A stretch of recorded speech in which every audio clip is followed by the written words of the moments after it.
Chapter 1, Section 3, Oracles and Divination. What is it that takes place in divination? For example, when we are asleep, we often come through dreams to a perception of things that are about to occur. We are not in an ecstasy full of commotion, for the body lies at rest. Yet we do not ourselves apprehend these things as clearly as when we are awake. In like manner, many also come to a perception of the future through enthusiastic rapture and a divine impulse, when at the same time so thoroughly awake as to have the senses in full activity. Nevertheless, they by no means follow the matter closely, or at least they do not attend to it as closely as when in their ordinary condition. So, also, certain others of these ecstatics become enthusiast or inspired when they hear cymbals, drums, or some choral chant, as for example, those who are engaged in the corybantic rites, those who are possessed at the Sabbazean festivals, and those who are celebrating the rites of the Divine Mother. Others also are inspired when drinking water, like the priest of the Clarion Apollo at Colophon. Others when sitting over cavities in the earth, like the woman who deliver oracles at Delphi. Others when affected by vapor from the water, like the prophetesses at Branchidae. And others when standing in indented marks, like those who have been filled from an imperceptible inflowing of the divine plerome. Others who understand themselves in other respects become inspired through the fancy. Some taking darkness as accessory, others employing certain potions, and others depending on singing and magic figures. Some are affected by means of water, others by gazing on a wall, others by the hypaethral air, and others by the sun or in some other of the heavenly luminaries. Some have likewise established the technique of searching the future by means of entrails, birds, and stars.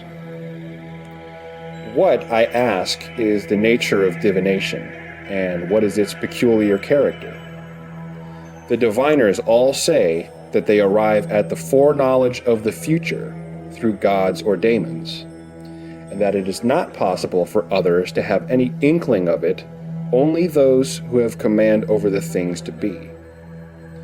I dispute, therefore, whether the divine power is brought down to such subserviency to human beings as, for instance, not to hold aloof from any who are diviners with barley meal. In regard, however, to the origins of the oracular art, it is to be doubted whether a god or angel or daemon, or some other such being, is present at the manifestations, or at the divinations, or at any other of the sacred performances, as having been drawn thither through you by the necessities created by the invocations. Footnote 11. Greek, epiphany, an apparition or manifestation, such as was exhibited in mystic and theurgic rites. Some are of the opinion that the soul itself both utters and imagines these things, and that there are similar conditions of it which have been produced from little sparks. Others, that there is a certain mingled form of substance produced from our own soul and from the divine in breathing. Others, that the soul through such activities generates from itself a faculty of imagination in regard to the future, or else that the emanations from the realm of matter bring daemons into existence through their inherent forces, especially when the emanations are derived from animals. These conjectures are put forth for the following statements. 1. That during sleep, when we are not engaged with anything, we sometimes chance to obtain perception of the future. 2. That likewise an evidence that a condition of the soul is a principal source of the art of divining is shown by the facts that the senses are held in check, fumes and invocations being employed for the purpose, and that by no means everybody, but only the more artless and young persons, are suitable for the purpose. 3. That likewise ecstasy or alienation of mind is a chief origin of the divining art. Also the mania which occurs in diseases, mental aberration, abstinence from wine, suffusions of the body, fancies set in motion by morbid conditions or equivocal states of mind, such as may occur during abstinence and ecstasy, or apparitions got up by technical magic. Footnote 12. Goetia, or black magic. 4. That both the realm of nature, art, and the feeling in things of common throughout the universe, as of the parts in one animal, contain foreshadowings of certain things with reference to others. Moreover, there are bodies so constituted as to be a forewarning from some to others.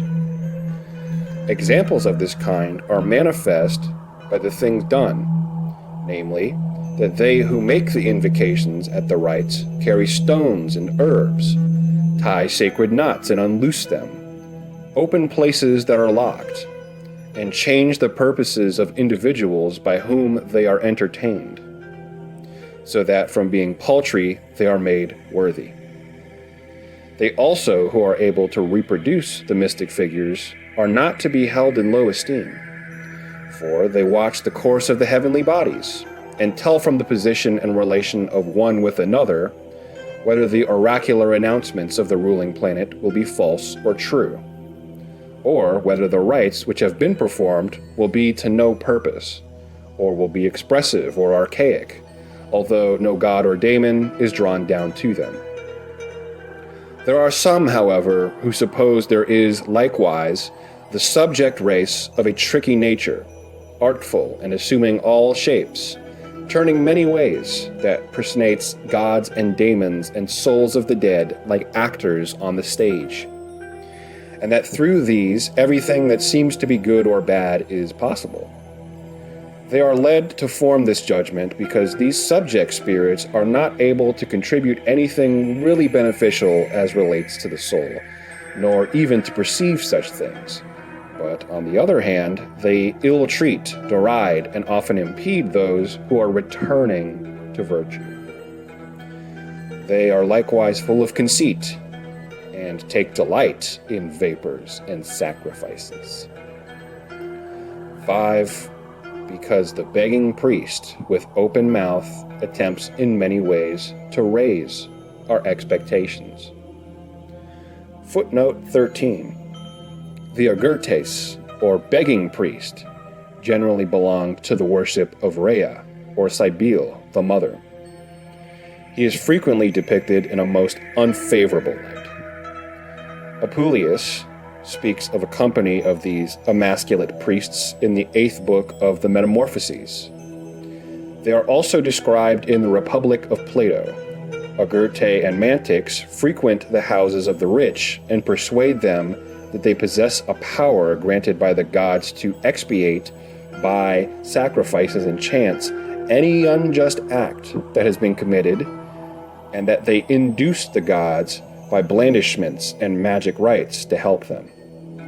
They collected money in this way, and they also followed the selling of nostrums and telling of fortunes.